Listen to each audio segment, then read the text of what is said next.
Welcome to 2Cents FC. I'm your host, Amobi Okugo, back again with my guy, L. Each week, we'll be talking with individuals from around the soccer world, learning about their stories and getting their unfiltered thoughts and opinions. This week, we're joined by your favorite U.S. men's national team player, media personality, SF Glenn's head coach, and inspiration for a lot of MLS soccer guys, Jimmy Conrad. What an introduction. Yes. I love it. Thank you. No. I appreciate that. It doesn't do it justice. You're one of the GOATs when it comes to, soccer players turn media personalities, turn just all around great guys. So I'm excited. I know El's excited. We're going to be getting to know all about Jimmy, talking about his career, and then learning about his endless off-pitch endeavors. Yeah. Jimmy, how are you feeling today?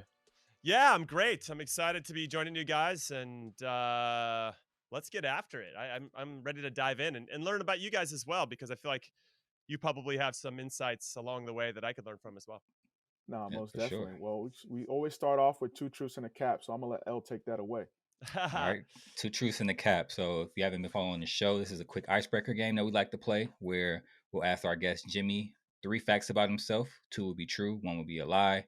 And Amobi and I have to guess what the lie is. I believe the score is, 2-1? Did I get one right last time? No, I think it's 3-0. No, I think we're about 2-1. About 2-1 right now. So whenever you're ready, Jimmy. Whenever you're ready, Jimmy, kick it off. All right. 2 truths and a lie. Okay. 2014 World Cup. I am at a hotel, the Budweiser Hotel in Rio de Janeiro, Copacabana Beach, and I'm doing an event for Budweiser. Rihanna's there, and Rihanna asked to take a picture with me. That's number 1. Number 2, while playing in MLS for Kansas City, there was an article in 442 magazine where Juan Pablo Angel, who was playing for the New York Red Bulls, said I was the best defender in the whole entire league and that I could play in Europe no problem.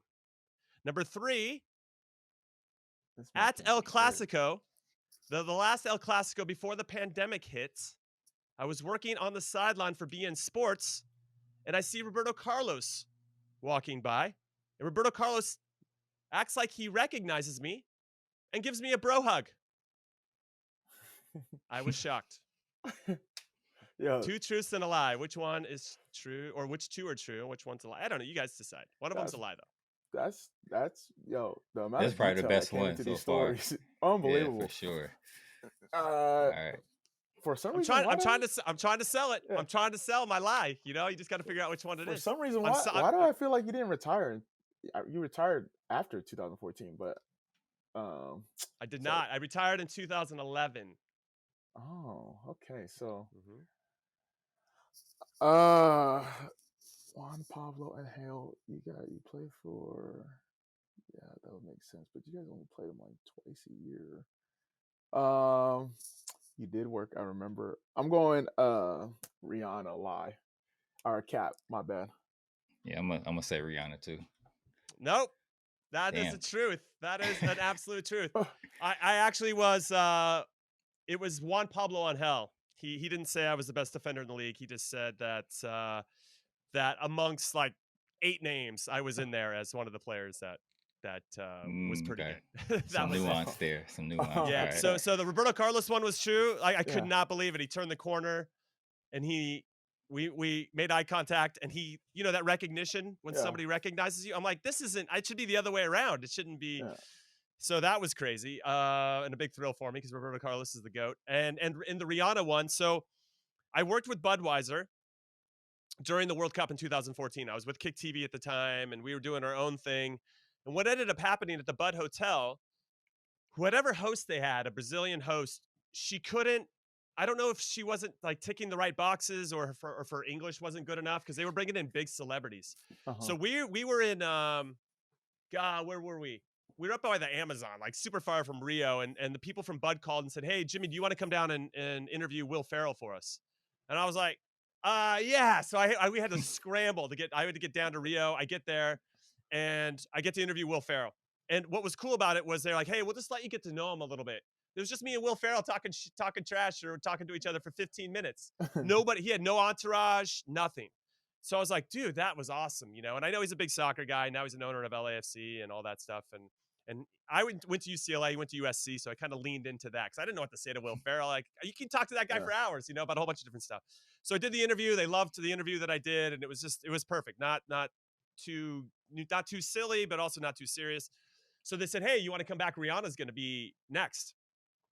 I said, hell yeah, dude. I'll definitely stick around for Rihanna. So we go in, and it's a couple days later. And I had my 1970s tux with me. So I'm all decked out to do this thing.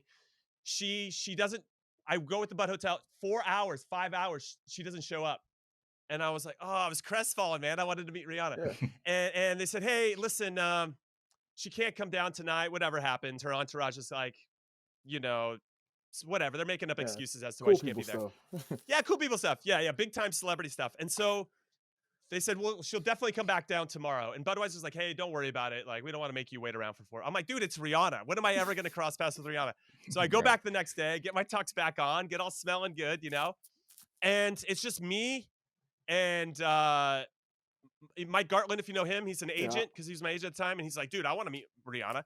And so I'm like, all right. So I got him in, and then the Budweiser guy. And then all of a sudden the room's empty. All of a sudden Rihanna comes in, and right when she comes in, the guy goes, hey, I don't know. Don't ask her for a photo or anything because, you know, I don't. Yeah. I'm like, oh, hey man. All right, whatever. So I don't ask. The photographer comes out of nowhere. She comes into the room with her like couple people. And she, honestly, you know, you see some celebrities, you see them on TV, and then you see them in person, like, they're not that good looking, you know? She is absolutely stunning, dude. Rihanna is stunning. She is stunning. Like, she's like the sun. You can't even look at her. She's so hot, you know? You're like, oh my God. So I get introduced to her, and I'm like just lost, you know, looking at her. And she's really sweet. And I'm like, how they were kind of painting her like she just had, like, she's too busy to do any of these. She's so nice. And all of a sudden, like, the CEO of Budweiser comes in with his family. All these, like, big wigs of Budweiser come in. They all take photos with Rihanna. And then she's just standing there. Everybody gets out of the room. She goes, hey, Jim. She calls me Jim. Hey, Jim, you want to take a photo? And I was like, you know it. They would have got my tux all set. And so she asked me to take a photo, which is amazing. And then when I go up to take a photo, you know, I didn't know how do you stand next to Rihanna? You know, I didn't know how to, like, do I put my arm around her? Like, around her waist? Like, I don't know what to do. I don't know what's appropriate here. So I go to kind of get next to her, and she turns around and backs her thing, like her butt up into my, I'm like, whoa, Rihanna is next level, dude. So when I'll email you guys the photo. Yeah, for sure. And it looks like we're taking a prom photo. It looks like we have a prom photo. It's the most amazing thing. And she was so sweet. And afterwards there was a concert on, not from her, but like a DJ was playing on top of the roof. And I went up there, and she called, hey, Jim, gonna hang out with us? You know, I'm like, anytime. But it was great. It was great. So that's my Rihanna story. She's really sweet. No, I love that. Jimmy, you're known for some of the best stories in soccer. And soccer has given you so much. But when did you fall in love with soccer? That's a good question. So my grandfather was Danish, and he would just kick the ball around with me. And when I was a kid, and that kind of planted the seed. We all have a place where the seed gets planted in our lives as to, hey, this is pretty cool. I like this game a little bit more than I like all the other ones. And I think where the tipping point was for me, at least as a younger player, was I you know, when you play with those kids and they're just like heads and shoulders above everybody else, because they kind of understand, especially when you're younger. It's not bunch ball. Like, they get the ball, they're thinking about it, they dribble around all the kids picking flowers and all that stuff, and they can just shoot from distance, and it's like 18 goals a game. I was that kid at like 7, and it made my grandfather, I could see him, you know, when you're watching your parents and their body language, and you're kind of seeing, he made him so happy and proud, man, you know, chest. And it's kind of like, you got to see how the game and what it meant to, when you played well, and not only were you providing enjoyment for yourself, but it meant so much to the people that cared for you. And then I think you chase that.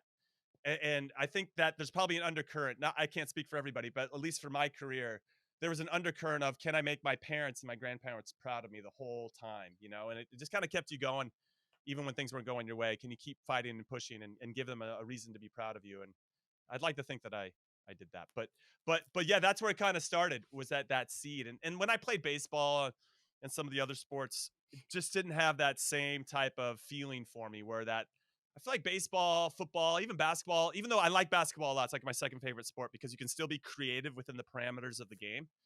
I feel like soccer gave you even more freedom to express yourself in a way that, like baseball, they tell you what to do all the time. There's not a lot of creativity. Football, like the play's called for you. So outside of like if it's a broken play, that's the only time you can really be creative.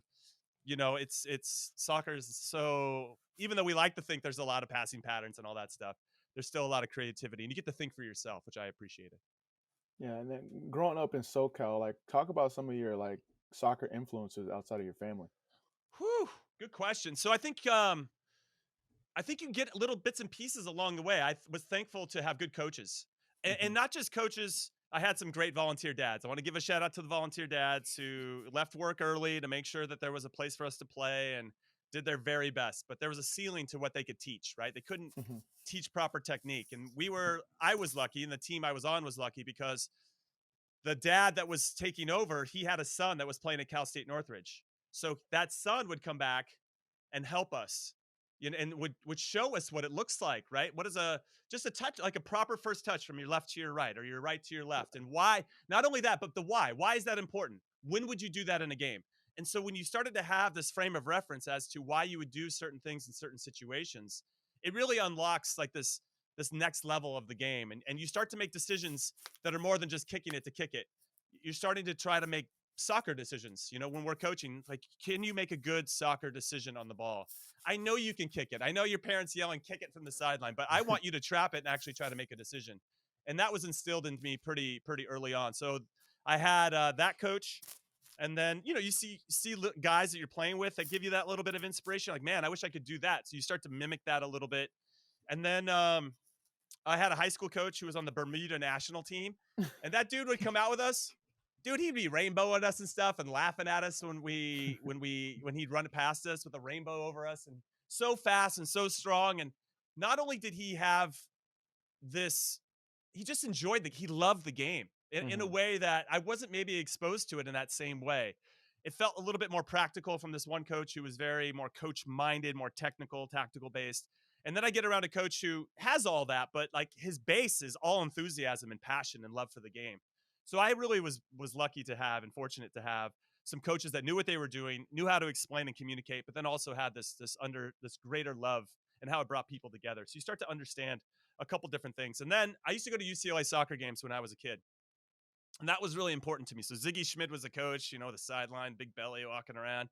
Rest in peace to Zig, who I ended up playing for, which is a pretty cool thing. But I got to see Joe Max Moore, Brad Friedel, Kobe Jones, guys that ended up being massive players for our national team, and getting to see them in college, the decisions they made. I think it's so important for a young player to go watch a game live because you get to see a lot of the off the ball movement that you can't see on TV. And so it ended up becoming a dream of mine to play for UCLA. And when I didn't get accepted there, they didn't really want me as a player. That really crushed me, but it gave me motivation to try to find my way. So I transferred in after 2 years at San Diego State, and I walked on. And we ended up winning the national championship my senior year. So that was a big thrill for me to have been a part of the history of the program in some capacity. Yeah, so can you talk about growing up in SoCal from the soccer scene? Like, because we've had people on the show before, and a lot of people from the DMV say, best hotbed for talent.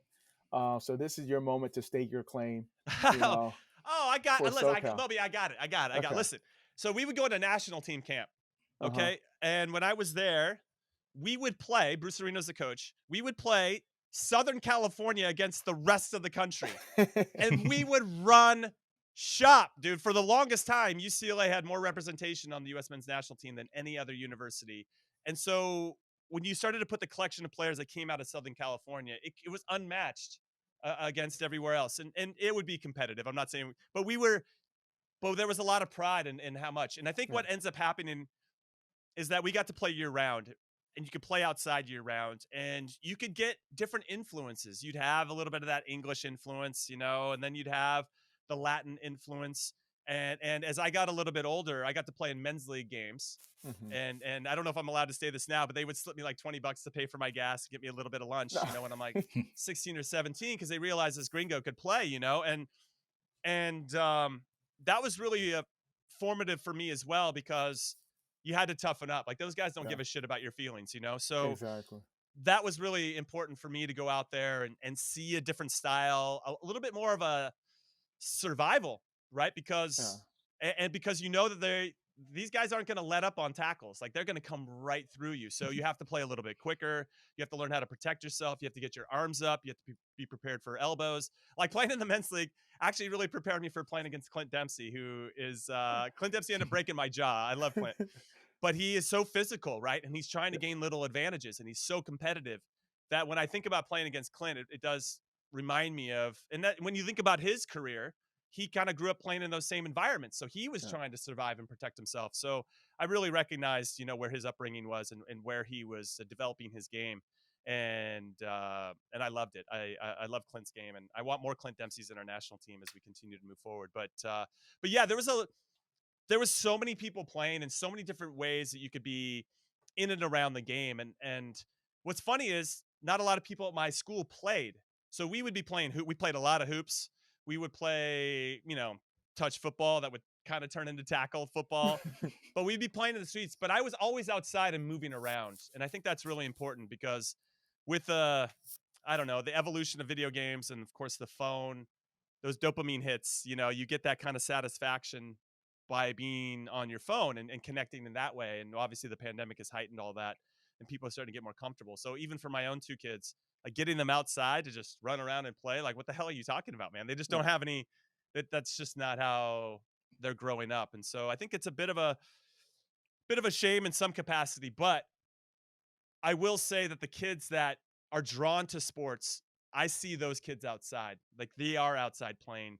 And it's really important because I think that helps you develop that improvisation that you need, like in a broken play. If something doesn't work, you're always thinking about how can I gain an advantage? What can I do in this particular situation? And that's why we need more kids playing kind of outside the coaching sphere, like because they're always told what to do all the time. Sometimes they need room just to think for themselves. No, I love that. You touched on a number of different things.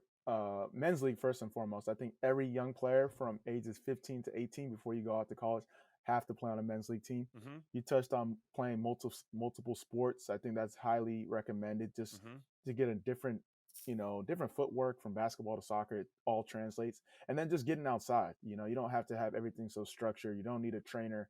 You don't have like a ball on the wall and some friends and play some pickup, or just being outside in general, that can make all the difference. For you, you talked about your journey from San Diego State to UCLA, having to walk on. Do you have any like piece of advice? Obviously SoCal, there's a lot of talent. It's easy to get like overlooked. But what's some advice would you have for like a young player to like, it's easy to give up. You at San Diego State. Yeah. I'm not sure if it was a party school then as it is now. listen, to keep going. Before I went to San Diego State, the 7-Eleven near campus was the highest selling alcohol 7-Eleven in the nation. And I was laughing at that, telling my mom's like, that's nothing to be proud of, honey, I'm like, but it's still something, look at my school selling alcohol. So yes, definitely a party school, but I didn't go there to party. That wasn't really my thing. The first time I had ever actually touched alcohol is when the seniors forced me to do it during initiation. And I remember like talking to a garage door by myself. Like, what am I even doing? That was my first really, it sounds funny now. And actually UCLA, we had to go run around campus with jock straps and, with our numbers painted on our butts and, yeah, crazy things. And there was an after party if you made it past the pre-party or like the initiation. And Jorge Campos was there. And I had my arm around him, drunk, going, oh my God, it's Jorge Campos. He must have been like, this guy's insane. So yeah, I mean, there's some funny initiation stuff. But I think the biggest piece of advice I can give was that I learned that if you can play, even just a smidge, and just can play and make good decisions, if you're the fittest guy on the team, the coach rarely cuts the fittest guy on the team. Now, if you can't play, then you're probably, doesn't matter how fit you are. But if you can play and you're the fittest guy on the team, I think that shows the coach that you care, that you're coachable, and that this matters to you, and you're willing to put in the work and sacrifice to make that happen. Right. And so I took that to heart. So when I went to San Diego State, we had to do instead of the Cooper's test of 2 miles under 12 minutes, we had to do 3 miles under 19 minutes. I with the was so break? You fit. guys had to do it with the break, or like 2 miles No, and a 12, 6-minute rest, and then or no, 19 minutes straight? 3 miles straight under 19 minutes. Oh my goodness. And so before knowing that, because they tell you ahead of Yeah. time that just to be prepared, I went to Mount Sac, which is in Southern California, one of the top JCs in California. And they had one of the top cross country courses, which is 3.2 miles. Yeah. Ups, a whole bunch of inclines and all kinds of crazy stuff. And I ran that. I ran it crazy. I'm like, I'm not, if they're going to hold me back on something, or if they're going to say I'm not good at something, it's not going to be due to something I can control. Yeah. So I went and I ran that. And dude, I ran a 17:20 3-mile. I beat everybody by half a lap. I beat the seniors. I beat the juniors. I crushed everybody. And I did it. And this is one of the things that was kind of what I do just for myself. When I was done, I acted like I wasn't tired. Yeah. Because I wanted to stomp on their throats. Yeah. Like not only did I just crush you, but I'm also not tired. How about that? So these like little things that I would put out there. Don't tell anybody. I mean, just for the podcast audience, I tell them. Yeah. But that was something I knew I had control over. But when I was 15, we had a chance to have a conversation at a youth tournament with Marcelo Balboa's dad, Louis Balboa. I'll never forget this. And at that point, Marcelo Balboa had played in 2 World Cups for us. He grew up in Southern California as well. And so my coach, pulls him in. Hey, come talk to my guys. You can see he's like, all right, here we go. And anybody have any questions? My hand goes up. Everybody's hands goes up. And I said, hey, what did it take for Marcelo to play in 2 World Cups for us? I'm like, I think I'm going to get like a really detailed answer. He goes, he just went and worked on his game every day at the park for 2 hours. And that was it. And he moved on to the next question. I mean, if you ask me that, I'll give you like a 30-minute answer. But he says that and moves on to the next question. And it was this massive, massive light bulb for me, because similar to what I was just talking about with the fitness, it was up to me to decide how good I was going to be at anything. And that is when you stop relying on other people, when you stop thinking that people owe you something and you have to take ownership of yourself and the decisions that you make and try to get better at the game, it is so incredibly freeing, but it's also incredibly scary. So I got that information. Dude, I was like, oh, baby, I got it. Marcelo Balboa, he went to the park every day by himself for 2 hours. That's what I'm going to do. So I go out there and there's nobody there. I got a wall to play against and I don't know I don't know what to do. Like, I don't even know what to work on. Because you're like, oh, wow, what is he doing for 2 hours? I have no idea what he's doing for 2 hours. So you get out there and there's nobody there. And I was like, okay, well, I know I'm not that great with my left foot. I kind of just stand on it. Let me just work on my left foot. So I'm working on my left foot, and it's so bad. I'm embarrassed. And imagine how embarrassed you have to be when there's nobody watching you. You're by yourself, and you're still embarrassed. Like it was. I had to then accept the fact that I wasn't as good as I thought I was, and that I was pretending to be better than I thought. And so after 10 minutes, I was so discouraged about how bad my left foot was. I grabbed my ball and I went home. And because it was easier and safer for me to go play video games with my friends than to actually go out there and challenge myself. Now, to my credit, I went back out the next day. I still didn't know what the hell I was working on, but I had an idea of what it was that I needed to work on because I went out there and just tested myself.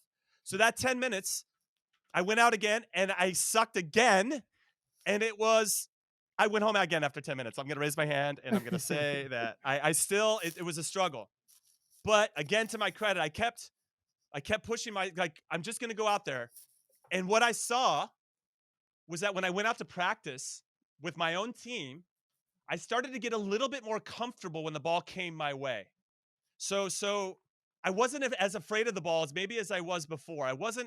There's you guys know it. There's that one half second before a ball comes to you. What am I going to do with this ball? What am I going to decide? And how comfortable am I with that first touch? And all of a sudden, because of this, just a little bit of extra work, I realized I was relaxing a little bit more because I had already been taking those touches at the school and the park by myself. So when that ball came to me, I wasn't as anxious. Mm-hmm. So I started to relax. And when I started to relax, I started to make better decisions on the ball. And I would slow it down just that half second so I could do other things. And my coach was like, hey, I like that. Keep it going. And guys were like, what I could see that they didn't know why I was getting better. And once it's a drug, once you understand that little stuff is going to help you, I went back And I started to be a lot more focused. I got it. This is what I need to work on. And then when I went and talked to my coach, I'd say, hey, what do you think I should work on? And usually if you're not feeling secure, if you're not confident, you'll get that information and be like, my coach hates me. He thinks I suck at this. I suck at that. And then I started to actually take it and be like, oh my God, that's incredible feedback. Thank you for that. You know, like I started to take the feedback in a positive way. Like, oh my, yes, I do need to work on that. And then I'd go home and think, okay, this is how I'm going to put the wall. I put a piece of tape, you know, on the wall and try to hit the same spot every time. All right, cool. 10 with my right foot with one bounce, 10 with my left foot with one bounce. Can I do it with 2 touches? Like I started, to your point, Amobi, I started to get creative. And then I started thinking, all right, cool. How do I got to get better at kind of shifting from right to left and left to right. Or maybe if like catch it with the outside of my right against the wall and then play with the inside of my right. And you start to get these little things. And then it starts to, you're not out there 10 minutes anymore. You're out there for 30. You don't even realize you're out there for 30 minutes anymore. Then it turns into 45. Then it turns into my mom's whistling to like have me come home for dinner. Like it was crazy. And all of a sudden I got so much better than my other player. I'd still make mistakes. It doesn't make you perfect. Perfection doesn't exist. But I minimize my mistakes. My lows would be low and my highs, I could extend like my playing, my consistency at a high level. I could extend that a lot longer and I wouldn't make as many mistakes. So that's what I would tell everybody is it's all there for you. You just have to be willing to put the work in, and there are no shortcuts. That's another one for you. You have to, you can't skip any steps, man. Everybody wants to get to the end without actually putting the work in. No, I love that because I started having flashbacks of like my journey of like training against the wall and like, you know, having to do like all those extra minutes add up. And for how much work you put in and the grind that you face, you still had like a unique road to get to where you are. Talk about like that experience, you know, going undrafted and then eventually getting, you know, picked up and just like the will to like, yo, I want this, so I'm gonna really do whatever it takes. Like hearing your stories, I know you share your stories a couple times with us, and it's really amazing to see because I know a lot of people that would have quit. So talk about that, like that grind of, you know, going undrafted and, you know, taking the trips. Sure. No, I would say that one thing that you mentioned that kind of sparked something in me was the quitting part and getting back to control and what you can and can't control. I just didn't want anybody else to decide what I was or wasn't good at. So even my college coach, like, you know, he okay, there's a point where he's got control over you, right? But and whether you play and whether you don't, but he can't control your attitude. He can't control, you know, if he gives you 15 minutes, he can't control how you play in those 15 minutes. That's up to you. And so I try to, when I coach myself, I try to echo those sentiments that just focus on what you can control, and everything else is kind of outside of it. Obviously, that's probably a bigger theme for life in general, and that's why I think being part of a team is important, and being around good coaches are important because they kind of help plant seeds for a foundation for everything that you have going on, both on and off the field. But it was empowering to think, okay, even the people that my dad, my mom, my coaches that gave me so much as a young player, it's still not up to them to decide how good I can be. Even the people that love and support me no matter what, I have to go do it. I can't rely on other people to do it for me and all that stuff. So again, that kind of ties into that. So when I left a scholarship at San Diego State to go to my dream school, UCLA, I called Ziggy Schmid cold, and he's like, I don't even know who you are. So you're working from that standpoint. So I talked to him, and he goes, okay, you're 6'2", you play in the defense. They were trying to recruit Danny Califf at the time. He ended up going to Maryland, and when that fell through and he went to Maryland, Ziggy was a little bit more open to giving me an opportunity. So he goes, listen, I'll get you into school. At this point, sorry, let me go back. I went in to introduce myself in person. It was a big risk, but I went into the athletic department at UCLA. I waited around for an hour and a half till he showed up, and I introduced myself. And I got all clean and shaven, something I'd never done before. Like it was a job interview. And it was a bold move, but I wanted to go eye to eye with him, and I wanted him to see my size and me in person. And I think it helped. So he said, listen, I'll get you into school. I'll give you 1 week to try out. Usually we give tryout guys 2 days, but we'll give you a week. And I said, great.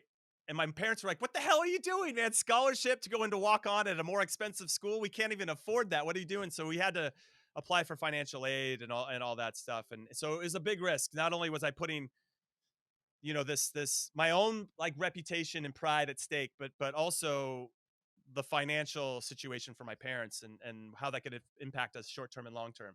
So I bet on myself, and I said I'll take a week. And I guess the way that I had, and you have to have these in here, a little bit of protection for your ego. But I thought, okay, if I don't make the team in the first year, I'm just going to work my ass off.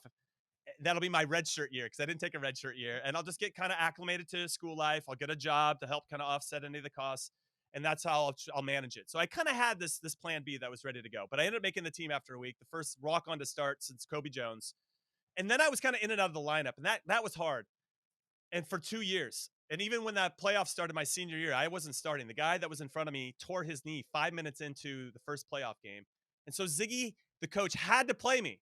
He had to play me, and I knew that he had to play me. We didn't really have any other options on the bench, and that was important because I could relax. I didn't feel like there was always a time where, oh man, if I don't make a good pass here, he's going to give him a reason to take me off, and I was always feeling that pressure, and I didn't necessarily manage it well. But then I could just relax because there was nobody else, and we went on to win the national championship. And I thought for sure I was going to get drafted in MLS. MLS was 3 years old at that point, and I'm on the top college team, and there's only 2 rounds at that time, but there was only 18-man rosters in MLS, only 10 teams. So there was no extended rosters. There was no, I don't know, GAMs and TAMs and DAs and whatever acronym you guys can come up with. Yeah. There was none of that, right? You had to make the 18. So it's pretty difficult. But I remember thinking, I saw Mike Petke got drafted from Southern Connecticut State in the first round. I was like, where the Southern Connecticut? Who plays goddamn Southern Connecticut State? I didn't see them in the playoffs. I was so bitter. But the other 4 seniors on the team got drafted, and I didn't. And as I'd learned later, Ziggy had made promises to those parents when they recruited those players that I'll do everything I can to get your players to go to the next level. He didn't make that promise to my parents. I just came to him. I fell into his lap. He didn't go seek me out. And so afterwards, I said, hey, Zig, I thought I'm good enough. We're on the top. He's like, all right. So get me a train. I can start training with the Galaxy. And I'll never forget it, man. Octavio Zambrano was the coach. And at that point, they had Cienfuegos, Carlos Hermosillo, Hurtado, Greg Vanny, Robin Frazier, guys that are coaching now, which is super funny. Dan Kalichman, who's an assistant for Vanny at Galaxy now. All these guys, I totally looked up to these guys. And Danny Pena was there. Like, this was like the most hardcore holding midfielder I'd seen. He would smoke cigarettes at halftime. He was one of those guys, man. I was like, this is insane. And so there was a couple pivotal moments for me in this. And one was I was there and holding my own. And so much so that after 2 weeks, they wanted to take me to Florida for their official preseason camp. And Matt Reese, the goalkeeper, who's with me at UCLA, he got drafted to the Galaxy. So we were driving to and from UCLA together at times. And I give you this context because everybody felt bad that I didn't get drafted at school, and all of our friends and our peer groups and all that. I was the only one. And everybody was pulling for me. So I go to the Galaxy. I'm playing really well and feeling good about it. They want to bring me in, and they tell me I'm going. I get a bag. I'm number 29. I got my polo. They give you that preseason bag, got everything you need. And everybody's excited. Matt, everything. We didn't drive that day together, so we drove separate. So Matt leaves about an hour before I do because I was going to stick around and see my parents because I was close to where the Galaxy trained, where I grew up. And before I leave the Rose Bowl where we're training, Octavio Zambrano calls me. And he's like, leave your bag here. We don't know yet if we're going to let you go. At this point, though, Matt Reese had already gone back to UCLA and told everybody that I was going to the Galaxy preseason camp because he was excited for me, and I get it. So I have to leave my bag, and they say, hey, we'll call you tonight at 7 p.m. to let you know if you're going. I said, okay. Now I'm like shitting my pants, like, oh my God. Yeah. So now I go say hi to my mom, and I'm like nervous now, so I'm like make everything kind of quick with my parents. And then I go back to UCLA, and everybody's slapping me on the back, high fives, fist bumps. But in my mind, I'm like, oh my God, I don't know if I'm going. So 7 o'clock rolls around, no call. I don't hear from them. An hour, 8 o'clock. I'm like, oh man, I'm going to call. So I call, and Octavio's like, oh yeah, we can't take you. We'll see you in a couple of weeks, and hangs up. And dude, I was heartbroken, and I cried. I'll be honest. I cried. I thought I had done everything I possibly could to do that. And now I'm alone. And not only that, I have to face everybody that thinks I'm going and have to tell everybody why I'm not. So you have these moments throughout this. And in that 2 weeks as well, we're doing this running exercise. And it's kind of fartlek running. So it's like 30 seconds of jog, 20 second stride, 10-second sprint. And it's a normal preseason thing. Well, they put all the young players with Danny Pena, who's like the hardest dude of all time. Okay. Like he doesn't take shit from anybody. Like you don't make eye contact with this guy. He's one of those guys, man. Yeah. But I love the way that he played. You could tell that he cared and all that stuff. But like when it comes to personal relationships, he just doesn't have time for young players in particular. And even the old guys, I think, were intimidated by him. So we're running with him. And what do? You're a young player. You're trying to prove yourself. And you want to kind of go. Like I already told you guys I'm fit, right? So I knew that I'd come in. I wanted to be fit. But how do you show that when you're running with Danny Pena? Because I don't want to show him up per se. But I also want to prove that I'm ready to go and there's somebody I can count on. So I do the first lap and he's running so slow. It's embarrassing how slow he's running because, he's 34. He didn't give a shit about this type of preseason running. He's just going to, whenever you tell him ready to play, he'll be ready to play. But at that point, I was pretty naive, 20-year-olds. And I just said, you know what? I'm going for it. I'm just going to run as hard as I can. And he got all the younger players. He was talking trash to me. And all the younger players are making fun of me and like being a try hard and all this stuff and all the peer pressure that comes with that. And I had to prove myself, man. You can't handcuff me. You can't shackle me, man. I want to fly. I'm a bird. I want to fly, So I had a really tough time, but I was like, this is what I'm out here to do. And Danny Pena pulled me aside and tore me a new one. And while he's tearing me a new one, I started crying. I'm crying in front of Danny Pena. And and I think then I'm like, hey man, you're on the team and I'm not. Like, how do you expect me to make the team if I'm not trying to push myself? And at that point, he completely understood where I was coming from. He never gave me a hard time ever again. And like would put his arm around me from that point forward anytime he saw me. And I think he was actually really proud of the success I ended up achieving because of all the players that are on that team, I was maybe I'm the only one that played the World Cup. I mean, so it was very, very cool to have kind of gone full circle. But at that point, now you're dealing with going into this situation where the older guys don't really like you. You're going into this thing where the coach is dicking you around. And now you got to tell you, it just was like a crazy 2 weeks where I was feeling really good about myself, but then also not feeling, and who had my back and who can I trust? And does anybody even really want me out? I mean, you're going through so much, this whole cycle of your identity and who I am. Do I really want it? And ultimately, it turned out to be the best thing. I didn't make the team that year. I went down to San Diego and played like A-League, it's called, but it was USL Championship ultimately. And I got to play 30 games in 6 months. And had I gone to MLS, I would have sat on the bench and watched Greg Vanny and Robin Fraser play, And it was important for me to get those games and sleep on floors. I made $800 a month. I trained in the morning with a team. I trained by myself in the afternoon. I started training with a tennis ball to get my first touch even better. And I just kept pushing and pushing and pushing and pushing. And I still do that now, boys. And I don't know how to turn it off because that's how I'm wired. And yes, it gets me a lot of stuff, but I also think sometimes your biggest strength can be a big weakness as well. No, respect. Anyway, that was a really long-winded story. If you're still listening to the podcast, I appreciate you. No, most definitely. I think it's a testament to who you are now. Like all the things that you went through your soccer career, it definitely translates into the media because every time we see something going on, you're involved or have your hands on it in some way, shape, or form. Yeah. You mentioned the World Cup. Can you talk about that real quick? Because I mean, that's a once in a lifetime experience. Not everyone is fortunate enough. You mentioned big time pros that, you played with or competed with, and, you're probably one of the few that made it to that level. I mean, I thought my time with the national team had come and gone. I had been, MLS best 11 a couple years and still couldn't get that call in, and I was like, man, does Bruce Arena not like me? Like, what's happening? And he just had his guys, and guys that he already trusted. And I'm trying to break in on Eddie Pope and Greg Berhalter and Jeff Agus, really established players.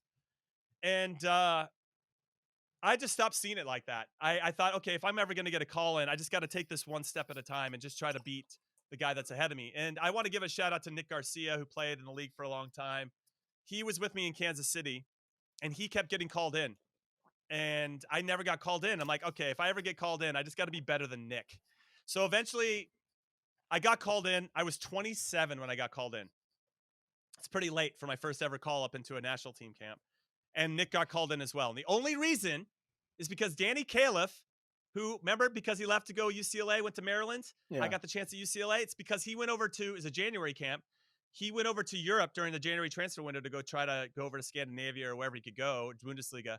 and try to get a gig. So that opened up a spot, and that's why I got called in. Man, I have to send like 3,000 thank you letters to Danny Califf for giving me Not these sure opportunities. He's gonna like that. No, Danny, probably I'm not. sure. Probably not. He's gonna like that. But no, you're right. He's probably kicking himself for giving me those opportunities. But in that camp, I just kept it simple. It was a dream of mine to finally get in there. And what I thought actually, and I don't like when people dismiss the January camp. And they call it Camp Cupcake now and all this bullshit. And I don't have time for that because it's a huge opportunity to be around the coaching staff for 3 weeks with not a lot of pressure. You don't have, usually when you get called in, it's a FIFA window and it's qualifying. And when are you ever going to, if you're on the outside looking in, how are you ever going to have a chance to prove yourself? Or how is the coaching staff ever really going to get to know you if they don't see you over an extended period of time? So the January camps for me are incredibly valuable, especially for the fringe players who can end up helping you in important moments like I ended up doing. But I'd say that at that January camp, I kept it so simple. I just want to be better than Nick Garcia. If they look at Kansas City, I just want him to look at me as the player to call from Kansas City from a defensive perspective and not Nick. And I would purposely go into Nick's fitness groups. I would purposely try to do any possession with Nick. I just wanted to be competing and showing that I'm a better player than him in everything. And because I think I kept it so simple in my goal, I didn't get overwhelmed by the bigger moment. And that really helped me in terms of like not getting too excited, not getting too stressed out. I just want to be better than Nick. So every double day, better than Nick, and run faster than Nick. And I would push myself. Nick is a master at the beep test. And I made sure that like Nick did, he quit and I went like 2 more lengths. So I'm like, I'm done. I beat Nick. So there were all these little things. And that 3 weeks, I parlayed to going with the team for the first World Cup qualifier of that year. We were in Trinidad. Eddie Johnson was on fire at that time. He scored like 6 goals in 6 games. He scored a great one in Trinidad. I didn't make the 18-man roster, but I was there. I got to see how Eddie Pope and others prepare for an away qualifier. I was roommates with Casey Keller, and I started to get all this really valuable experience. And I think also I was being tested as to what kind of teammate I can be. So I got called into the Gold Cup that summer, and I knew that I wasn't going to be a starter, but it didn't bother me. I'm like, I just want to be on this team and prove that they can utilize me in any way. So the first game I started, my first cap, I was 28 at this point. And we went down 1-0 to Cuba, by the way. And I'm like, oh my God, this is the worst first cap of all time. It was me and Clint Dempsey and I both had the first cap. And he ended up scoring Clint right before halftime. We ended up winning 3 or 4-1. And then in the second game, we played 2 days later against Canada. And I made the 18, and Eddie Pope had to come off at halftime. I'm like, this is it.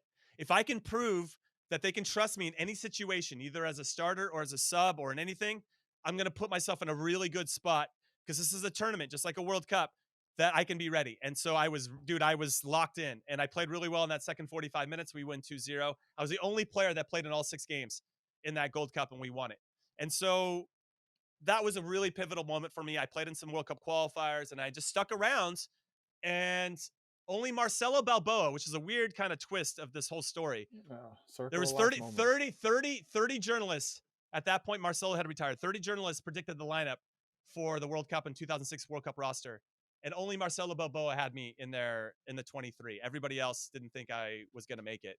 And when I made it, he's like, I knew because of all these other things. He saw what I saw, and he could understand why the coaches brought me. So I ended up going, and sure enough, I didn't play the first game, but I came on as a sub in the second half against Italy. We were down a man. It was 10 players versus 9. We held on for the 1-1 draw. I started against Ghana, and Bruce wrote me a really nice note, basically saying at the end of the tournament, I knew I could trust you. And that is all that I that's the biggest compliment. That gives me goosebumps just talking about it. But imagine a guy that walked on and where I got to. And it was just because I was willing to work a little bit harder than everybody else. No, it's amazing to hear stories like that. You know, your story, you hear stories like Wando, there's stories like Benny Feilhaber. And there's countless other stories. Just like, if you really want it, you got to go get it. And you got to find your Nick. You got to find your Nick Garcia, someone that's going to, be that North Star for you to constantly compete against. I assume because you guys have interviewed so many that there's probably some themes, some consistent themes that emerge in every story. Right? For sure. Yeah. It's belief, it's confidence, and it's not getting too down when things aren't going your way. I think is one of those things too. And that is what separates, because you guys have been around when you were the most talented player, or if you were around the most talented player, at the youth teams, and they were always told how great they were for so long. The first time they get punched in the face, they don't know how to cope with that adversity. But if, you're like me, who pretty much was told he wasn't good or not good enough for a long time, you just kind of accept that, all right, I'm maybe not going to be the best, but I know how to work through that adversity. I can cope with it better. And minimizing those downs, I think, is super important for longevity, for sure. And whatever you do. All right. Like I said before, you're one of the top storytellers when it comes to I know I MLS talk a guys. lot. I'm sorry I'm like dominating No, this it's podcast. great. I like Do you hearing have, your guys' insight. Do you have like a favorite experience with the U.S. men's national team? Like one story that you're allowed to share? Yeah. That's a great question. I mean, I think that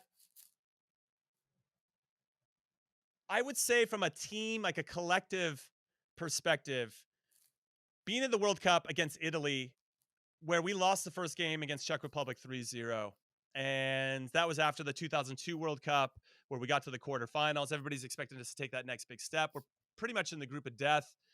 And Czech Republic came out and slapped us around, man. They were really, really good. One of the best performances I'd seen in person. I was like, God damn. Honestly, me, Clint, and Josh Wolf were warming up. There's only one more sub left. And I'm like, I don't know if I want to play this one, man. These guys are really good. Not that I would turn down a World Cup appearance, but God damn it, these guys are good. And he put Wolfie in. And me and Clint were all kind of like, hopefully the next one will get in. But and we did. We both of us got in the Italy game. But after the Italy game, it felt like we had regained some of that trust and respect, not only of the public, because whatever, that's secondary, but of ourselves. Like, we are a good team, and Italy treated us like afterwards. That was like the most heroic performance. Their players were gushing about how well we played and how we dealt with adversity, and it was really cool. Like that whole lock, like we had a chance in the last group game, so the next 5 days were really cool, and there was a togetherness that didn't exist because there was so much pressure. We were like the 5th ranked team or the 3rd ranked team in FIFA, whatever you think of FIFA rankings. But we were number 3, I think, going into that World Cup. So there's so much pressure on us, and we threw up kind of a lemon in that game, first game. We felt like we kind of redeemed ourselves in game number 2, and so that was pretty cool and just to see how the fans responded to it. And it was an epic game. I mean, people still talk to me about it now, which is 16 years later, which is crazy to think about. But yeah, it's probably that game in particular. There's other moments where, you do some fun stuff that I can't say. Yeah, I mean, ultimately, I think from a collective perspective, that was pretty cool. And then for me, that was my first World Cup game, and to be able to hold my own. My dad was there. He doesn't like to fly. It was Father's Day. You have these little things. My youth coach was there as well, who, had brought me along and really taught me all the important things that gave me that foundation. So there's a lot of cool things on an individual level and collectively as well as a group. Perfect. All right. After El, do you have any questions in regards to? El's like, I don't know if I want to ask. It's gonna be like a 20-minute answer. No. I'm interested to get into the next segment. Talking about your career off the field. You have a pretty successful media career. Including CBS, YouTube, Twitch. You've been able to kind of carve your own niche and build your own platform, as well as work with some of the major platforms as well. Tell us how you got into content creation.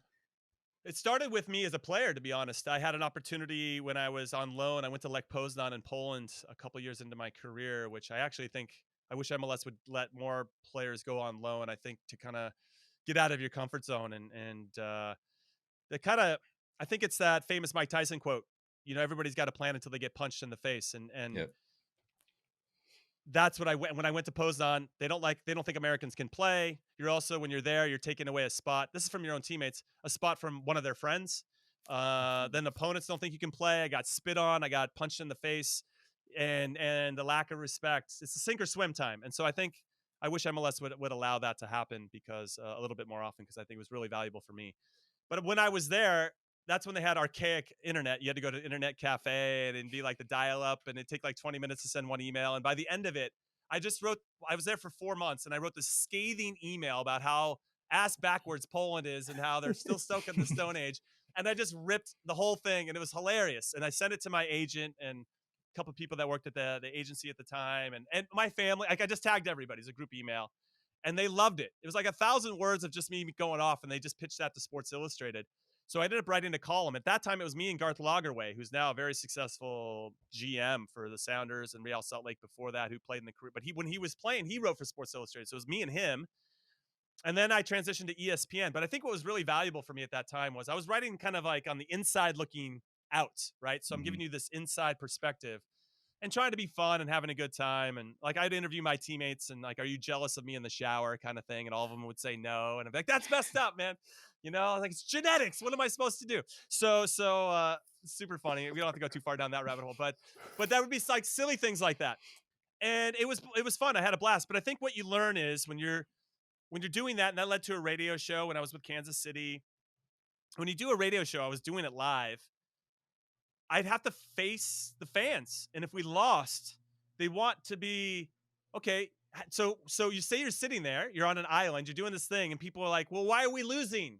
And you have to sit there and figure out a way to craft your narrative, to craft your communication without throwing anybody under the bus, but also being thoughtful about giving a response that people can sink their teeth into. So when you think about me writing columns, right? And then me doing these radio shows, I started to craft a voice. So I learned how to speak. I learned about what I wanted to say and how I wanted to say it. And that was incredibly important for me and made the transition easier from playing to media. And so that helped me out a ton. Again, right? If you want to get good at anything, you have to put the time in. You have to, can't skip any steps. And the same thing applied here. It just was more fortuitous. I knew I had the personality to probably do some media stuff. I didn't know how far it was going to go. And at this point, there was no YouTube to imagine or Twitch or anything like that. Really, the only thing you could do is wear a suit, sit on a couch and analyze the game. Those were kind of the options afterwards, or continue to write a column. But even though I don't think even people knew what it was going to turn into. And so when I had the opportunity to get into media and I retired, I was in LA with Chivas USA, rest in peace to that club. Well, which is now LAFC, let's be honest. And so I went into the studio and I started doing stuff with Christopher Sullivan and Eric Winalda. It was MLS Game of the Week. And I was like, cool, man, I'm going in with Fox, going to do this stuff. And I was so new and green that I'm there with, and I'm sure Christopher Sullivan and Eric saw me as a bit of a threat, right? The young guy coming up, he's got some personality, kind of funny. We don't want to make sure we give this guy, help this guy. And so I don't blame them for this, but we did a rehearsal and Eric asked me a great question and I finally had a good answer. I thought a good 30-second answer, nice and short and sharp, but gave you some good info. So I said, Eric, ask me that same question before we go on air, right? You can already know where this is going. Yeah. So he goes, he does the whole intro and he goes, all right, Jimmy, blah, blah, blah, blah, and asks a completely different question. But because I'm so new, I already knew what I wanted to say. So I just said what I had said before. And he goes, no joke. He goes, that's not what I asked. Christopher? And he completely threw me under the bus on live television, dude.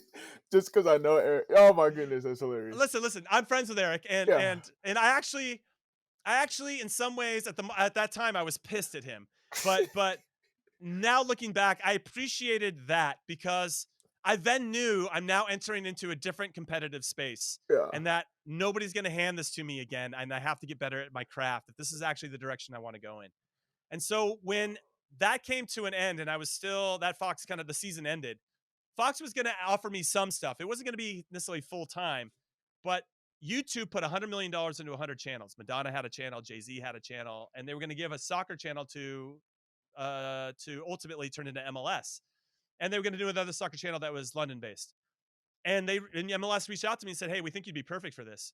And I said to my wife, let's just go to New York. Let's just do it for a year and see what happens. But I know that I'll be in front of the camera for 2 or 3 hours a day. Whereas with Fox, I might have like 2 or 3 times a week, and so leaning back on what I did to grow as a player, right? When I go up against the wall, I knew I needed reps. I knew I needed to be in front of the camera and work through it and suck at the start, but then I'll get there eventually. And I know I'll get there because I've done it before in a previous career. And so that's what I did. So we took the leap. That year turned into 5 years. And from there, I got to know a lot of people. I got better at my craft. And that's led into all these opportunities. And I'm still got my surfboard out. I'm riding this wave and just waiting for the wave to crash. But you know what? I'm having a hell of a time while I'm here surfing. Yeah, for sure. So what have been some of your favorite moments as a content creator or as a on-air personality? Like favorite interview or something like that? Yeah. So getting to interview, Will Ferrell was cool, and I had that opportunity, and I got when I went to Budweiser Hotel, and when I talked about the Rihanna story, so hanging with Rihanna, Diplo was there. I got to hang with Diplo, Will Ferrell, and Ashton Kutcher, and you get to see like this is the byproduct of hard work. Like if you put yourself in good spots, I get to do this, and I never take that for granted, ever, ever, ever. So I'll get to that 2014 World Cup trip in a second. But there was a trip that when we first started Kick TV, we were all studio based on green screen, and I'm never gonna show you a link of my first one. I was so like a wooden. Hi, I'm Jimmy Conrad. Like I couldn't even say my name with any energy. If you're watching Kick TV, it was the worst. It was the worst. But it also shows growth and how much I've grown. Yeah. But after about 5 or 6 months, the Euros started. The Euros were in Poland and Ukraine, and we had to push so hard. Like, let us get out of the studio. Let us go do like on the road stuff. Let us go show you what it looks like to be a fan at one of these events. And they said, okay, we'll give you budget for 3 of you, a shooter, a producer, a shooter, editor, and then you. And we'll let you go just for the group stages. Like, fine, we're in. So we go, and dude, like for the longest time, it was an awakening for me, because now we could see what this channel was capable of. We could go out there and we could go interview fans from Croatia. And I did that. And I, they have the checkerboard jersey or whatever. So I painted my face to the checkerboard, had the jersey, and I'm getting absolutely hammered with alcohol with Croatian fans. And not that that's something I'm necessarily proud of that's on camera, but there was something, it got to release something in me, because for the longest time I had to be super rigid in my preparation as a professional athlete. And I couldn't do some of these things. I couldn't enjoy the game on this side. I couldn't just go be a fan. And this tournament, I got to just go be a fan, and I got to just relax and have fun and capture all that fun and enthusiasm and passion for the game in a way that I couldn't really show it as a professional athlete. So that was really pivotal for me in terms of our transition. And when we came back, everybody loved it. Now, it didn't crush it in the views, but sometimes it's not about the number of views. It's about the number of types of people that are watching it, the people that actually control the creative of different So agencies saw it. We saw Adidas loved it and wanted to do some branded stuff with us. Like, you started, like, the right people saw it, and that's important too.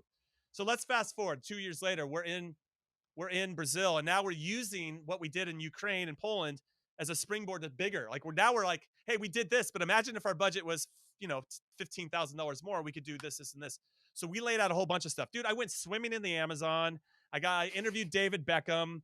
Then it turned into that opportunity with Will Ferrell and everybody else at the Bud Hotel. And I'm doing all these things. I went to 8 games. I went to the World Cup final. I went to I went to 2 US games, 3, all the group stage games for the US. Like, I got to be part of the US fan section, American Outlaws, and it was just an incredible thing. And you just go play soccer on the beach, and you see Arsene Wenger walking by. Like, what? This is just crazy. So all of these crazy opportunities. And again, when I look back on it, it's just because I wanted to put a little bit more work into it than other people. And I just try to get better at my craft every single day, as opposed to settling for, okay, I made it. I never ever once thought, even when I was a player, that I made it. Now, there are moments where I try to enjoy it, right? I don't want to be so much where I'm like, this is amazing. I try to stay in the moment, but also I never let it. Well, I try not to let it get to my head. Maybe, I'm sure there's people going, you're egotistical bastard, you're lying. But there are probably moments where I was enjoying it too much, but I never took it for granted. And I think that's important. Yeah, for sure. And you kind of, so that's a pretty good segue into like what advice you would give other content creators who are looking to kind of, join your space. Like, us, for example, we're fairly new to it. 2Cents FC show is about 2 years old. Mm-hmm. So, we're continuing to grind it out and stuff like that. But, everybody sees people who are at the end product. They see, They may see you with your YouTube channel, 250,000 subscribers, 100,000 followers on Twitter. Like, everybody sees the end product, but they don't see the work that goes into getting there, or even how long it takes to get there. So what advice would you have for some content creators who are looking to, kind of join the soccer space and, do some of the things that you've had the pleasure of doing? I would say try to identify where you think there's a void. And if you can sense that there's a void in a certain space, for us, when Kick TV got started, there was no proper YouTube soccer channel, especially for Americans. And the way that we saw it was, we wanted to make MLS bigger. we wanted MLS to be treated with the same respect. Now, we were being housed by MLS, so there was some, incentive there to make sure that we're treating respect to our employers. But even they were said, hey, just do, you're supposed to talk about the global game. And so what we said was, why don't we talk about all the top stories that everybody's talking about, but then also bring an MLS story into it and treat it with the same respect? Because what you see is all of a sudden MLS gets brought up or over the years, and it's always like a joke. Look at the football lines, or they play on stupid turf, or look how bad this defender is. And so there's also another series I did called Coach Jimmy, where and actually it started with a Kick TV bit where there was a goal. I took the MLS goal of the year. It was Pat Ianni, who scored an absolute side volley for the Sounders from 18 yards. It was a ridiculous goal. And I said, look, imagine if Robin Van Persie had done this. Everybody in the world will be talking about it, but it happens here in MLS. And the goalkeepers suck, man. The defenders are terrible. Yeah. Now, how about you just respect a good goal? And so that sparked a lot of Eurosnobs coming into the comments going, oh, shut up, Jimmy. You don't know what you're talking about. Listen, there's a lot of truth to what I'm saying. And they knew it. That's why. And all of a sudden, that video did 5 times the amount of views that normally, because I went directly at what's happening.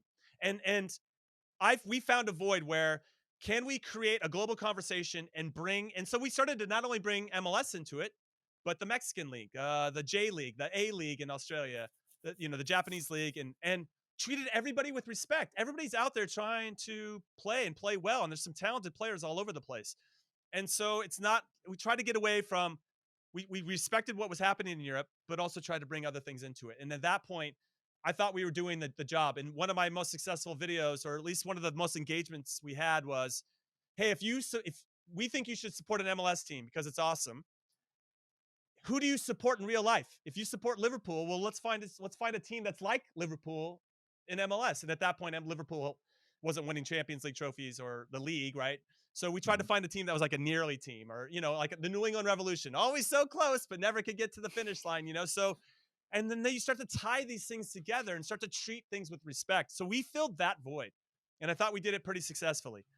So what void is out there? Now, obviously, there's a lot more competition. There's a lot of voices. There's a lot of Kick TVs and Copa 90s out there that are doing a lot of the same things. But what's going to make you different? And I think if you can kind of figure out what that is, it's important. Now, I also say when I got let go from Kick TV and that whole thing ended, I started from scratch on my YouTube channel.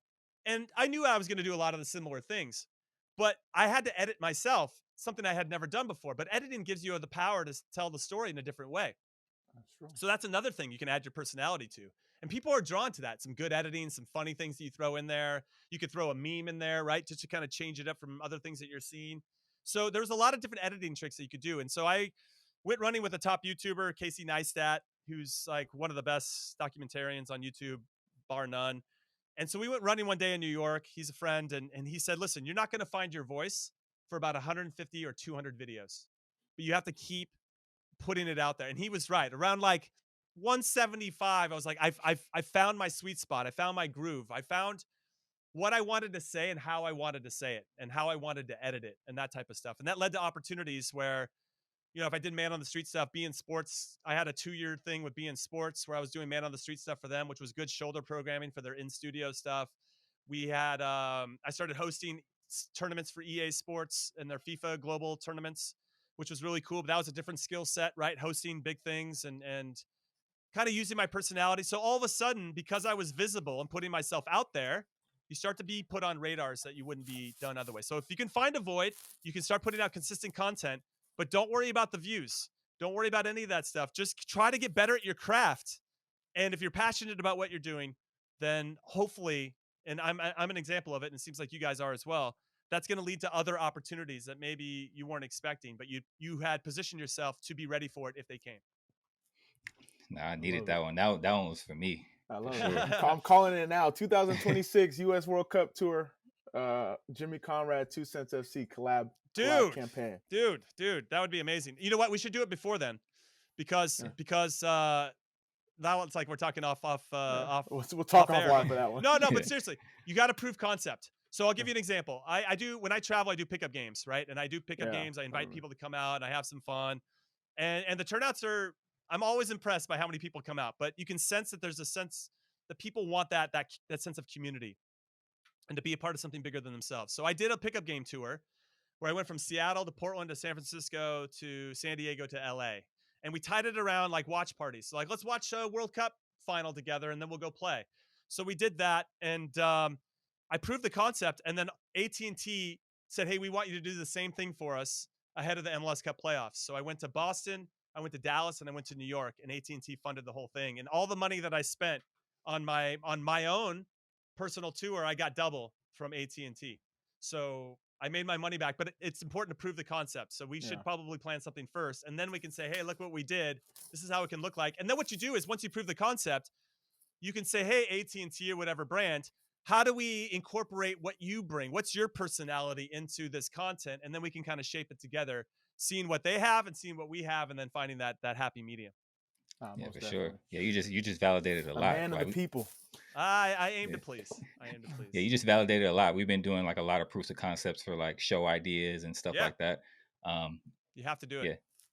Stay on the grind. Yeah, it's one thing to do it and show it on paper. You have an idea, but if you're actually out there and you're showing it, even my Coach Jimmy's, which are just me kind of doing, funny analysis on plays, which is ultimately me basically saying, honestly, the crux of Coach Jimmy's are me going, look how bad these defenders are in Europe. Stop making fun of MLS because these guys are trash too. Like that's pretty much the underlying theme of all my Coach Jimmy's. And AT&T again, we're like, we love the Coach Jimmy's or the ad agencies actually, right? If you can get on the radar of the ad agencies that are actually controlling the budget for these big brands, it changes everything. So also I've tried to position myself where I can be good at a couple different things. I can be good at hosting. I can be good at being a content creator and generating my own ideas. And also I try to come in and say, hey, you're not just hiring me to be talent. I can also be an ideator, right?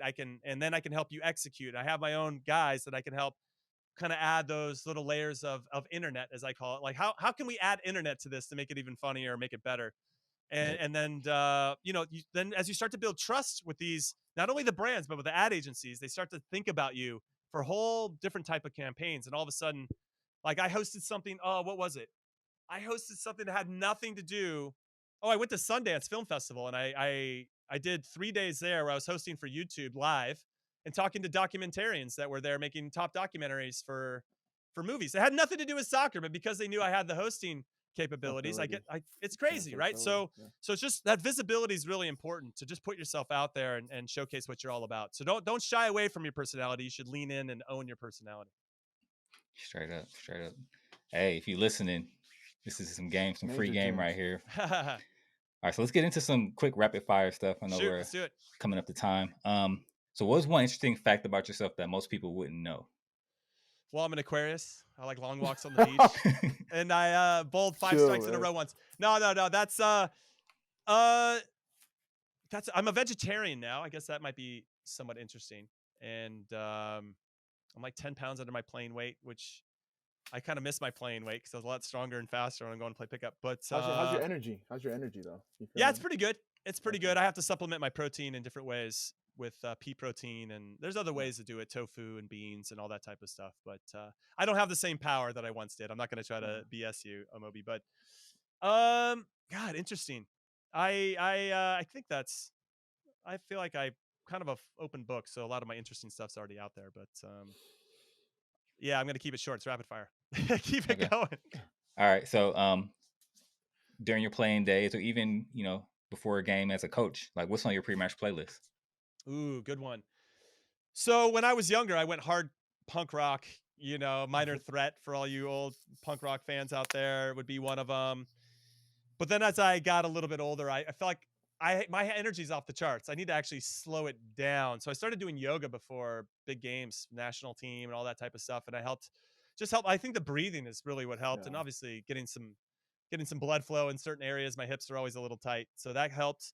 And so I needed to have music that matched that. I wasn't listening to like elevator music or anything, but I would drop more into like the XX or stuff that was a little bit more mellow. That XX probably what jumps out at me, but then the younger guys when I got older, the younger guys came in and pretty much took over. So I didn't really have control the aux.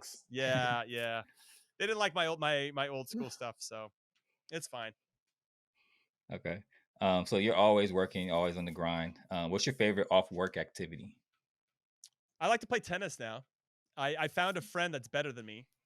And I'll be honest, I throw my racket a lot. I'm a baby. I'm a John McEnroe out there.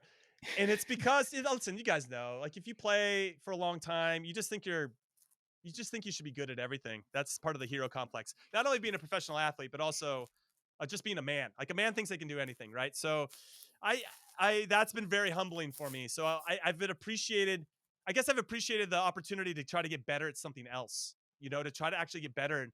Because for long, I'm an athlete playing tennis. I'm not playing the game, right? So I have to learn like the nuance and subtleties of the game of like when to hit like a slice to somebody's back. Like I don't know how to do any of that stuff. I'm not even thinking about like theory of how to win tennis points. So my buddy just beats me all the time, even though like I can track every ball down, I can hit pretty good shots, but he'll hit that one to my backhand that's got a slice and I hit it into the net and I lose every time. And it pisses me off, guys. But so tennis is something I'm in right now, non-sport related. Yeah, I mean, ultimately, I love to coach. So I'm doing a lot of coaching right now, whether it's a U10 rec team for my youngest daughter or assisting my oldest who's in high school right now. That makes me feel old. I try to be the best volunteer dad of all time. And so a lot of that's going I'm getting my A license as well for US soccer. So I'm trying to position myself once again that when I'm ready to transition into potentially full-time coaching, I'm ready to go. Yep, for sure. All right, so what is or was your favorite away city? Ooh. There's a nice little laugh there because there's a lot of different stories you can lean into. Yeah. I'd always really enjoyed New York. I remember going to New York City, and when you played against the Red Bulls, you kind of stay in New Jersey, which sucked because they were playing in New Jersey. But I remember a night with Clint Mathis, who was a friend of mine. He's like, "Let's go," and so he was making big money. I was probably like on 30 grand or something. And he took me out. We went to a nice place. He knows everybody, getting good drinks. And I wasn't drinking too much, but I was watching Clint Mathis be the legend that is Clint Mathis. And he's like, "Hey man, I can't drive. Why don't you drive back?" So it was 2 a.m. We're in New York City in Manhattan, and I'm driving his brand new X5. Like X5s were it was an awesome car at the time. And like, oh my God, like this is a big timer. Clint Mathis, national teamer, scored in a World Cup. Like he's taking me out. I get to drive his X5 through Manhattan. Like that was probably one of the coolest nights I'd ever had, because not only was I kind of around somebody that I looked up to, but just all these little things. I got a little taste of what it must be to be a really good player. At that point, I wasn't that good at that time, but that was a really special night for me. All right, dope. All right, and so we touched on this earlier in the show about SoCal versus the world, or however you want to put it. Who was on your LA 5? I'll leave it to LA proper. Well, LA still covers a lot. Yeah. LA 5-a-side. Who's on your 5-a-side? AT&T pickup tour. Who you picking for your LA squad? Well, Landon Donovan will be in there as an LA kid. I think if you go on 5-a-side, you need an athletic goalkeeper. So with all due respect to Matt Reese and Kevin Hartman, who I played with at UCLA, I'm going to go with another UCLA player, Nick Raimondo. So Raimondo, he could be on the field too. He could. That's the thing, right? You want a goalkeeper that can play with their feet a little bit. Now Reese has got incredible feet. Hardy not so much, but I played with all three of those guys at UCLA, which just really speaks to the quality. But I'll go with Raimondo because in a 5-a-side, you want Reese would be a good shot too. Reese is gonna be mad if he ever hears this. So one of those two. Landon, me. I'm trying to think of a holding midfielder. Steve Cherundolo for sure, but he's a San Diego kid. I don't know if he counts, but he's Southern California. Kobe Jones would be in there somewhere. I think him and Landon would really make some of the magic happen. And I'm thinking who else? I mean, Winalda's another choice. He's a bit of a bastard, as I've already discussed. Knows how to score, though. He's got a lot of goals for the national team. You got Landon, Kobe, me, and Eric. I think we need a holding midfielder, though. That's the hard part. Can I take Cherundolo? San Diego's pretty close. Is that no? Got to go LA. Are we allowing that? DMV gets DC, Maryland, and Virginia. So can we allow San Diego? That's only a 2-hour drive. I mean, we didn't give we didn't give Romaine, or no, we didn't give Edward. We didn't give Earl. Yeah, LA. So he had to stick to San Diego. So you got to stick to LA. You got to stay LA. Now, there's a lot of young players coming from LA that I know that I'm missing. I'm kind of speaking for my generation. But yeah, okay, fine. I'll go old school. I'll go. You know what? I'll leave Eric out because he was mean to me that one time. I'll go Kobe Jones, Landon Donovan, Marcelo Balboa, who I looked up to, and me. And then Rimando or Matt Reese in goal. Yeah. Okay. That's That's a pretty sick team. There's a lot of experience there. Yeah. All right, nice. All right, so real quick, let's get into one of our favorite segments of the show, trending topics. This is kind of a rapid fire segment where I'll read off a news headline, and our guest Jimmy as well as Amobi will give their opinions on those headlines using the soccer card system. So if you agree with it, it's no card. If you are indifferent, you can go either way. It'll be yellow card. If you disagree, red card, obviously. Then you have a quick explanation of why you gave that card, right? You got it. So we have one this week. Word on the street, Chris Mueller is returning to Chicago. Chris Mueller, formerly of Orlando City, is returning to Chicago after a short stay at Hibs, or Hibernian if you're proper. So what card are we giving this kind of move to Europe and then jump back so quickly? I'll let you go first, Jimmy. I'll say no card on this one. I think that Chris Mueller, how old is he? He's like on his late 20s, right? He's like 27, I think. Yeah. So I think he got a taste, and I don't have any issue with it. I actually think it's a pretty good signing. I think what you learn to have success in MLS, it's helpful to have players that know how to have success in the league, and he's a known quantity. So I guess maybe from Chicago's standpoint, it's a no card. Maybe from Mueller's standpoint, I could see it being a yellow because why did he leave? Now there's probably a lot of different variables, but we always want to see our younger or any of our Americans go out there and continue to push. I mean, Christian Ramirez is in Scotland and is close to the top of the scoring charts, so that's what I like to see, and you want to see him kind of springboard from there. But I like it from Chicago's standpoint. Yeah, no card on Chicago's standpoint, bringing a hometown kid home. Definitely yellow card from Chris Mueller's standpoint. Obviously, if you have the chance to go to Europe, if you have that itch, you got to scratch it. But to come back so soon is like, all right, why do you not want to stick it out, or is Chicago offering you something you can't refuse? I mean, at the end of the day, money talks. Your career only lasts so long, so you got to squeeze the juice. So that's my take on it. Yeah, we're on the same page. I agree with that. All right, cool. All right, so that's it for trending topics. We got one more question before we wrap things up. Concacaf finals this week. Seattle versus Pumas. What's your predictions? Jimmy, go first. I got Seattle winning this one by a goal. I think that there's so much at stake to have an MLS team. If they win the Concacaf Champions League, they go to the FIFA Club World Cup.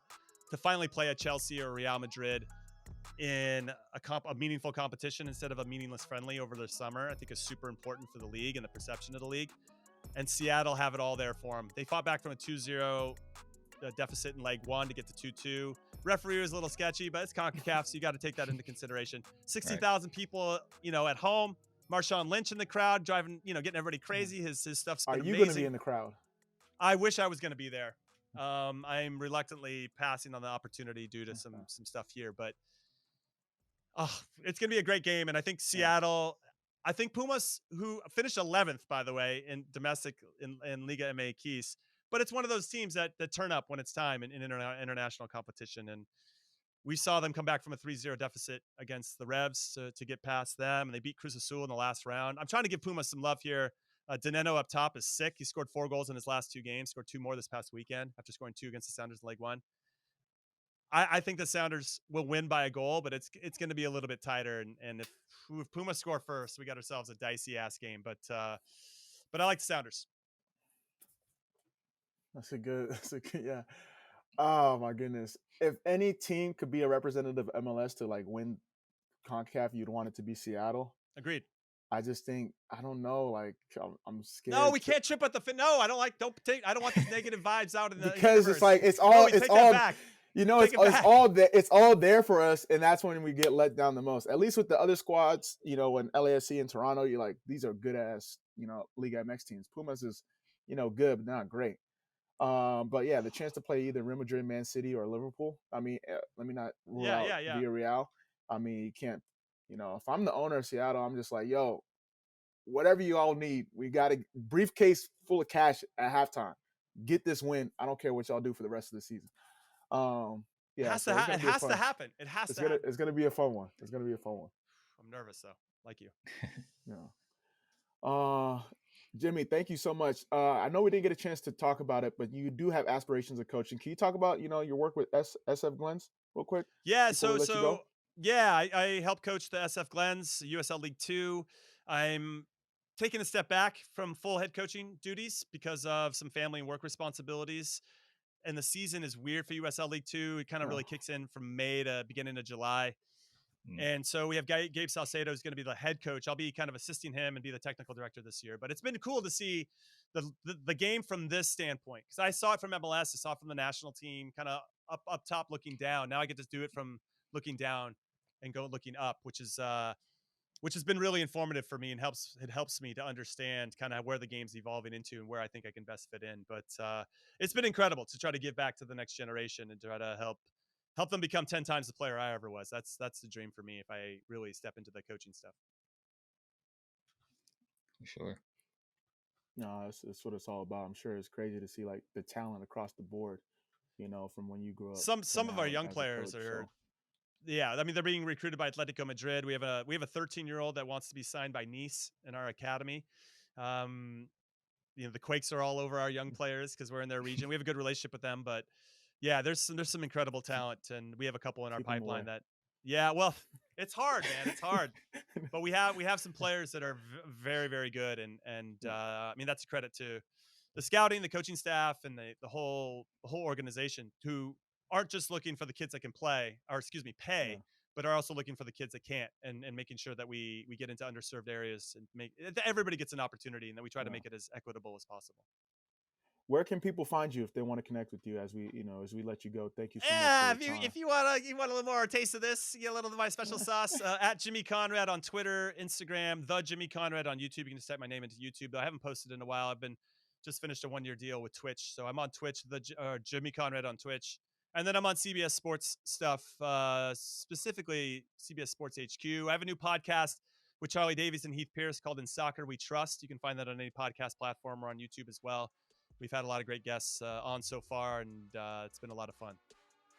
Love that. I didn't know about the new podcast. We're gonna have to Yeah, tap it's fun. into Yeah, It's fun. got to tap into that for sure. Yeah. Well, ladies and gentlemen, a wonderful episode full of gems. Thank you so much, Jimmy, for your time. That's our show for this week. Subscribe, rate, and review. It helps us get discovered. Follow us on the socials at 2Cents FC Show. Check out our merch. As you can see, L is rocking the hat and Nice. he's rocking the shirt at 2centsports.shop. And tweet us your comments on the show or any topics you want me or L to discuss. The only show where you're getting unfiltered thoughts and opinions on a weekly basis. Appreciate y'all for tuning in, and we'll see you guys very, very soon. Peace out. Jimmy, legend.